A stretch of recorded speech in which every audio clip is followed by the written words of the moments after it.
મારું નામ Narendrabhai Pandav, ward number 7ના કોર્પોરેટર. મારી માંગણી અને રજૂઆત એવી હતી કે આજથી 2 વર્ષ પહેલા પણ મેં લેખિત રજૂઆત કરેલી કે પ્રજાએ મને પ્રશ્ન પૂછેલા કે નરેન્દ્રભાઈ એટલા બધા અનલીગલી બાંધકામ થઈ રહ્યા છે તો તમે અટકાવો. નહીં અટકાવો તો આજ ભવિષ્યમાં ગાડી પાર્કિંગનો પ્રશ્ન આવશે ને અમુકના બહુ પ્રશ્ન આવશે. ત્યારે પણ મેં રજૂઆત કરેલી હતી, બરાબર, પણ એનો કોઈ પ્રશ્ન હલ થયો નહોતો.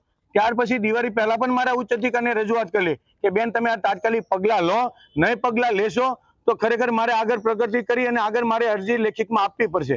ના છૂટકે ના થયું એટલે મારે લેખિતમાં મેં અરજી રજૂઆત કરેલી છે. રજૂઆત કરવાનું કારણ એક જ છે કે આપણો સરકાર, રાજ્ય સરકારનો ઇમ્પેક્ટ ફીનો ફાયદો લેવા માટે પ્રજાને 2022 પહેલાને જે કંઈ બાંધકામ થયા હોય એના ફાયદા માટેની ઇન્કમ ટેક્સનો કરેલ છે.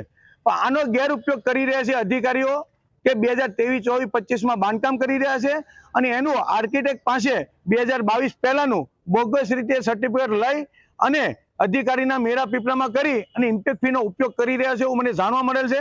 ને જો આ રીતે જો કામ કરવું હોય તો આપણે પ્લાન પાસની કોઈ જરૂર નથી. આમાં ખરેખર જે પ્લાન પાસ કરી રહ્યા છે એ વ્યક્તિ હેરાન થાય છે અને અનલીગલી બાંધકામ કરે છે એને કોઈ વાંધો આવતો નથી. આની બીજો પ્રશ્ન કે મારે કોર્પોરેટર તરીકે ભારતીય જનતા પાર્ટીના કોર્પોરેટર મને આનંદ છે કે મારે ખોટું થતું હોય તો મારે રજૂઆત કરવી પડે, એ મારી રજૂઆત છે. ને પ્રજા મને પૂછે છે કે નરેન્દ્રભાઈ એટલા બાંધકામ થઈ રહ્યા છે તો તમારો આમાં શું છે?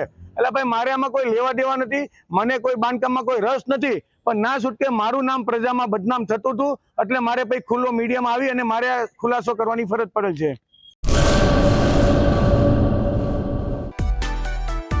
માં motor driving, safe and sure driving. Driving એ શોખ સાથે આપની મોટી જવાબદારી પણ છે. અમારા ઇન્સ્ટ્રક્ટર દ્વારા સચોટ અને સરળ માર્ગદર્શન.